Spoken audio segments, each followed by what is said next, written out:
Very good evening. Who was it who said it's another packed show tonight? I don't know, maybe I'll ask my co-presenter for the evening in a moment. Somebody did say that, but it is a packed show.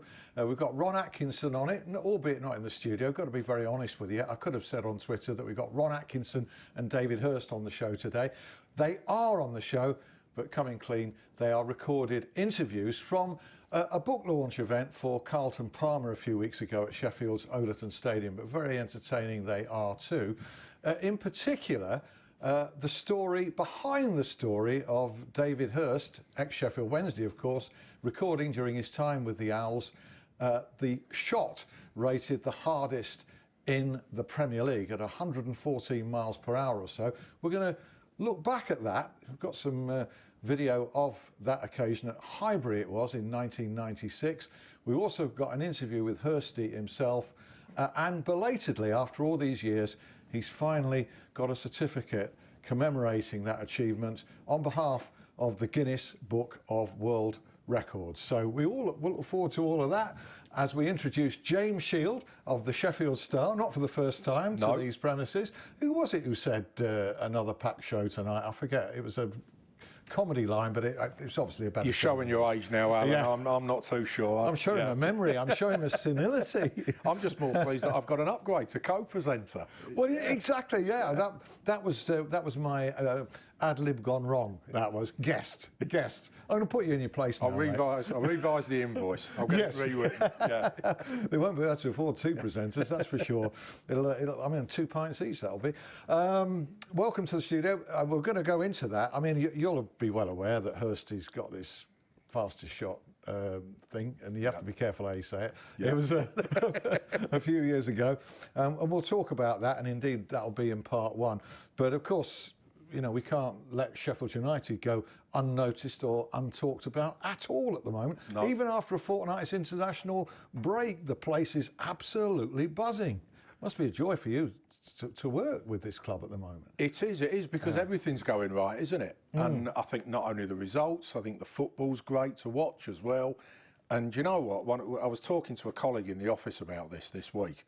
One of the really pleasing things as well, I think, at the minute is when you see Jack O'Connell this week, who of course signed a new long-term contract, when you see David Brooks signing a new long-term contract, when you see John Fleck signing a new long-term contract, and it goes on into the summer. Not only is it a club that's, you know, going really well on the pitch, it's got a plan off it as well. Yeah. And I just think that adds to the buzz. Well, around Bramall Lane it's the first time I've ever known things to be right on and off the pitch at the same time. Simultaneously. Yeah, at the same time. You know, I mean, it's no accident. It's been a lot of hard work bringing this together, but it all makes perfect sense as well. This business about players not having to go knocking on the door for a new contract if they play well enough. Come in, we'll sort it. And I think as well the fact that these negotiations, certainly with the players themselves, have been relatively smooth. I think that tells you something about, you know, the atmosphere behind the scenes at the football club. But let's be honest, you know, who wouldn't want to be a part of what is going on at Sheffield United at the moment? I mean, it's a really enjoyable club to be at. I mean, certainly you'll enjoy being on the pitch with the way that the results are going. But you can see behind the scenes, as you and I have got the privilege of doing, to be fair, you know, you can see it's a really happy place behind the scenes. And, you know, listen, you know, no matter what job you do, you know when you're in a good team, you know when you're in a bad team, you can just feel it. And, you know, the players there know that. And like I say, why at the moment would they want to look elsewhere? Because I do think something quite special is happening there. I do too. I mean, the feeling is better than around the club than any I've known. And I can look back, you know, I had the privilege of joy of being around, albeit not working, of seeing the Curry and Woodward team. And I honestly think this is the finest football that I've seen from Sheffield United since that team, the John Harris days of the 60s, but also seeing the Dave Bassett double bounce to promotion. But there were some off-field tensions, you know, in that team, and Dave, you know, was given scant support by the board, and he wasn't backwards in coming forwards in letting people know that either. And while there is a testing time for Sheffield United's board, probably coming in January, you don't get the feeling that there's that tension, that same tension. I think there'll always be tensions at a football club between an ownership and a manager, but I think as long as they're creative tensions, if you get my drift, I don't think it's a problem. I think that's probably quite a good thing. And that seems to be what's going on at the minute. But yeah, the other great thing is you touched on it there, Alan, is just the quality of the football. Because, you know, for all that's one thing that I think's got lost in the story of Sheffield United, not just this season but last season as well. And you know, for people like me, the talk about the character, the camaraderie, it makes a nice easy line. Yes. You know, and you can write a nice story out of that, and you know, get all the cliches, etc., etc. And it does. It makes a great piece about a group of guys working and fighting together on and off the pitch. You know, brilliant stuff. The one thing it has masked a little bit is that there's some damn good players in that side as well, playing some damn good football. Oh, just a bit, the best of their career. But it's not just one or two. You can probably go through 6, 7 or 8 players playing the best football of their career at the same time. And you know what? I think the trick that they've pulled off so superbly there is that, for all I've said, there's some great players in that team, and there's very, very few, if any, weak links. I think the great thing about Sheffield United at the minute, that squad, is that it's a team that, with respect, is greater than the sum of its parts, because there's players in there. Chris Wilder was talking a couple of weeks back about Leon Clark. Wouldn't be a bad player, would it, Leon Clark? No. If you could, Leon Sharp, if you could put them together. He deserves his correct name. But you know, Leon Clark, Billy Sharp. I'll say that again. I love that again. Yeah, that's a brilliant compliment. They'd be worth a few quid as well, wouldn't they? That clip's going to be taken off, you know that. It'll appear on the internet later. But they sacrifice something of themselves to make that forward line work. And I think the same goes for the midfielders. I think the same goes for the back 3 or back 5, whichever way you want to look at it as well. And it's a team in the true sense of the word. It makes it even stronger. I get the feeling that every single player would sacrifice a brilliant personal performance or a brilliant goal for the right result. Every single one. Yeah. The most important thing for them. No big time Charlies in the dressing room, as people have said. And it is absolutely, a joy. Do you know, beyond that, and before we get into David Hirst and the hardest shot in football, if I keep saying it, I'm going to make a mistake with that, is reading today speculation from informed football journalists like Matt Lawton, I think it was in the Daily Mail, strongly suggesting that England's battle plan for the World Cup was 3-5-2, and I read the article, and it had a striking similarity with what you watch every week, which I have the privilege of watching maybe every couple of weeks, and which has been in operation down there for some time now. No, you're right. You can say, there's the similarity with England. You say Chelsea did something similar last season as well. So it's becoming quite fashionable, isn't it? There might be a few very high-profile managers turning up at Bramall Lane soon. But joking aside, I've done a column on this actually for the paper tomorrow. Oh right. Or on touching on this, and I think the other thing that gives you a little insight into how good that team is that the type of football they play is very much sort of risk versus reward. It's very high intensity, and I know probably Chris and Alan Nilly's assistant wouldn't like me saying this, but there is sort of a gamble. There's an inherent gamble in the way that they play when you see the centre halves overlapping, with midfielders. Never seen that before, ever. But you know what? They do it so well. It goes to show as well. Not only have they got good players, they've got very tactically astute players as well, who can read a game, can read situations, know when to do it. Developing in a game, who can know when to do it. So they're organised off the pitch. You can see that. But I think they're very good, but they're very intelligent footballers there at Bramall Lane as well. Yeah, Jack, that second half against Hull was just sensational. To the extent where I felt a bit sorry for Leonid Slutsky, the Hull manager, who looked like a man were totally crestfallen and as if he hadn't got along for the job after that. But actually, I thought Hull had a real go at it at Bramall Lane. They deserve a lot of credit for the kind of match they made it in the way that they came out and tried to play.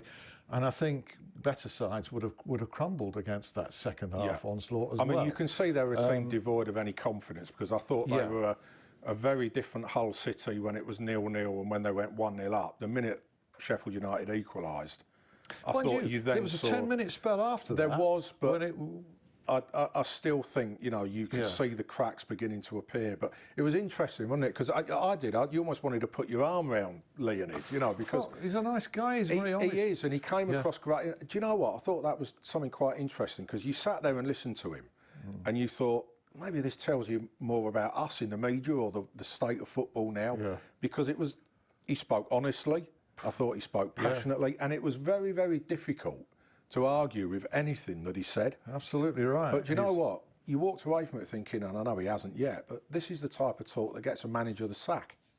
Because he looked defeated and but just as well defeated, through being honest as well, you know. And there was no bravado. I mean, there was an element, and you'd have to be closer to Hull City to really know. There was almost an element of put me out of my misery. I've made a mistake coming here, because the background. We talked about Sheffield United's background, everything being right. It's clearly not. Do you know what that's the problem? They play the media game, I think, or the PR game, if you want to call it like that, very well at Sheffield United at the moment as well. You've only got to look back at, you know, some of his interviews, Chris's, after recent games, and, you know, after the Leeds game. Yeah, great result, but we can do this better. Yes, that's ominous. There was a touch of that after Hull City, where you think as well, I mean, you're right, it's ominous, because you think, well, you know, cool, this side is second in the table. He clearly thinks it can play even better. But I think as well, it just manages some of the sort of, you know, the atmosphere around the squad, possibly in it as well.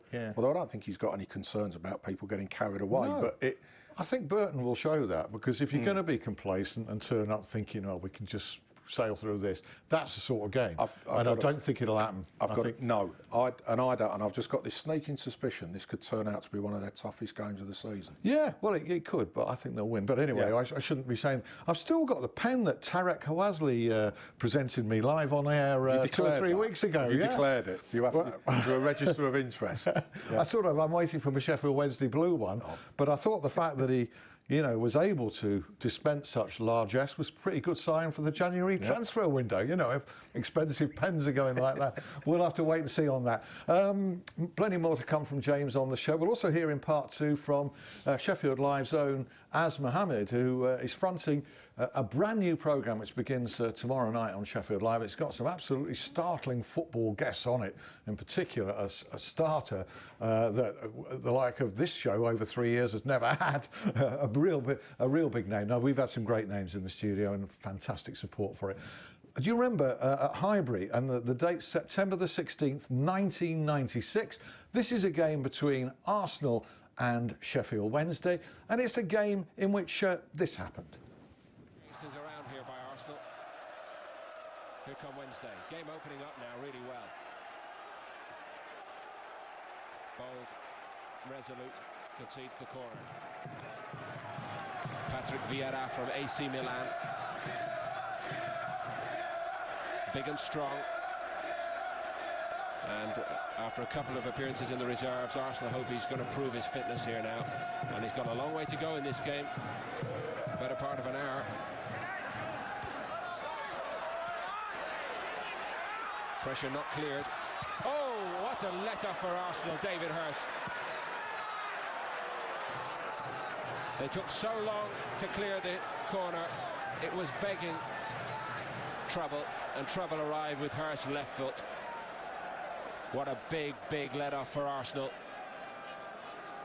Seaman absolutely helpless. Even Seaman couldn't have done anything about that.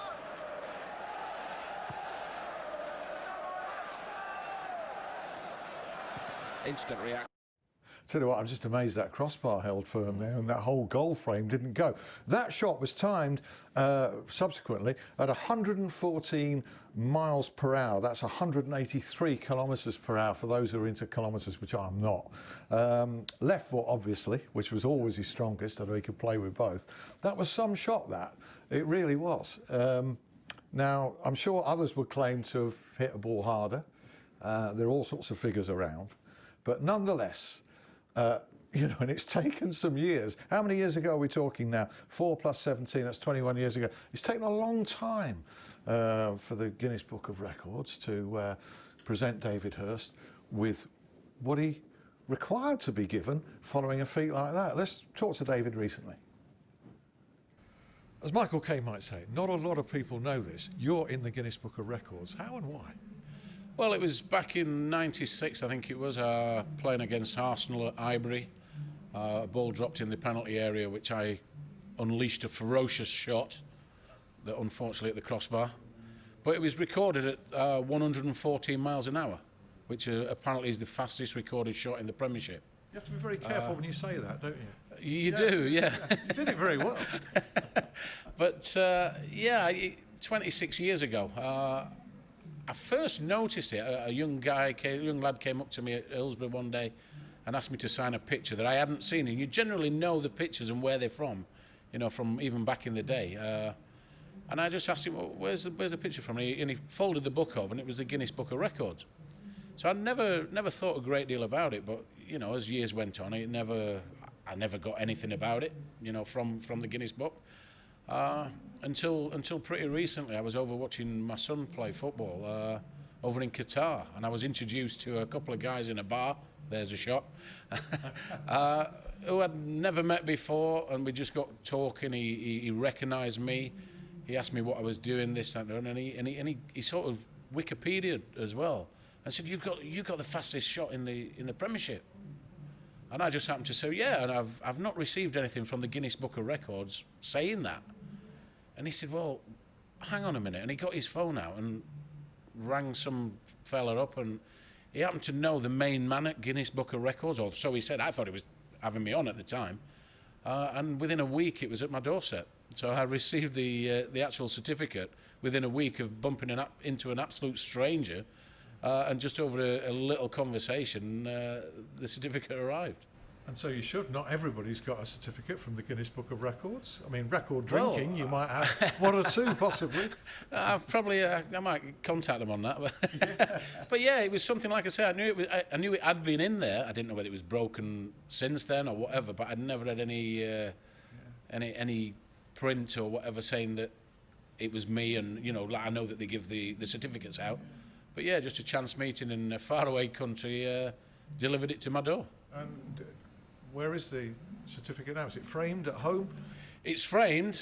It's probably in the downstairs toilet or something like that.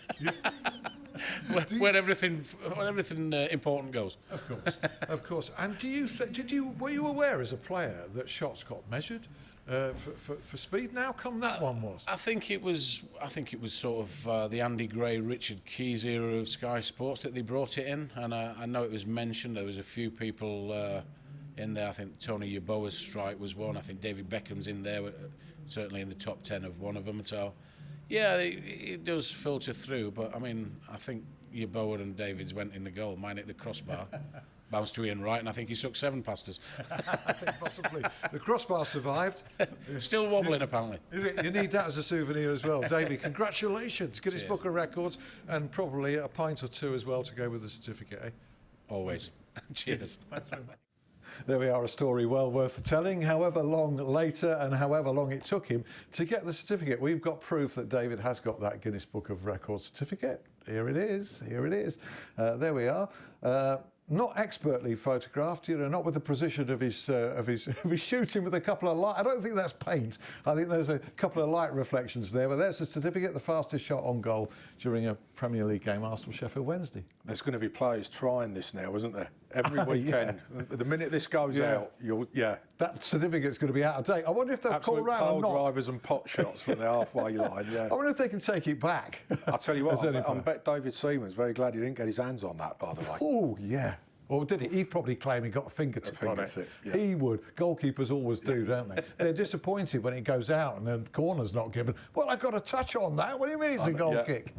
But anyway, it's a great story. There we are, Sheffield United Players Challenge. There we are. Leon Clark's doing everything but the fastest shot at the minute. I'm sure he can come up with one. Burton v Sheffield Wednesday, we look forward to after the break. I'm doing Sheffield Wednesday at home to Bristol City at the weekend. Looking forward to that, as we always do after an international break. You know, it seems so long, that fortnight drive, especially with so many 0-0s in the internationals.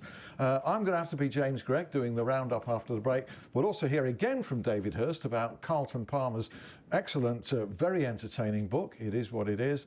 And I'll be talking to Ron Atkinson about that and his former club, Sheffield Wednesday, in part 2 of the show. Time for a 5-minute break.